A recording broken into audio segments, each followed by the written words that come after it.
Fungsi akar pada tumbuhan. Nah, teman-teman, sebagaimana kita tahu bahwa akar ini adalah sebagai salah satu bagian dari tumbuhan. Apa saja fungsinya?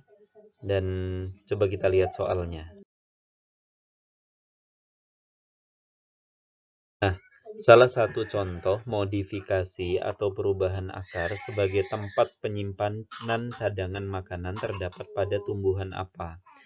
A. Singkong, B. Kentang, C. Pinus, dan D. Kacang tanah. Nah, teman-teman semuanya, jadi salah satu fungsi akar itu adalah termodifikasi atau akar itu diubah sebagai tempat penyimpanan cadangan makanan. Dan ini tepatnya terdapat pada singkong ya, terdapat pada singkong. Jadi singkong itu atau ubi kayu itu sebagai bentuk dari penyimpanan cadangan makanan pada tumbuhan ketela atau singkong. Nah, kalau kentang itu bukan termasuk akar atau umbi akar, bukan termasuk umbi akar, tetapi kentang ini termasuk umbi batang. Nah, jadi yang B tidak ya, pinus ini juga tidak, karena pada pinus fungsi akar itu lebih pada penopang batang.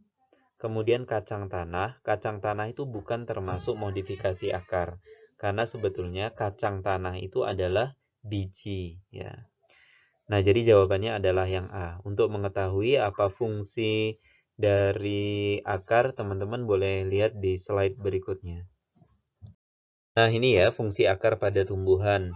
Yang pertama adalah untuk melekatkan tumbuhan pada media tumbuh atau pada tanah ya. Jadi supaya antara tumbuhan, batang itu bisa melekat pada tanah, tentu saja perlu akar. Kemudian yang kedua, fungsi dari akar itu adalah untuk menyerap garam, mineral, dan unsur hara yang lainnya. Yang ketiga, sebagai tempat penyimpanan cadangan.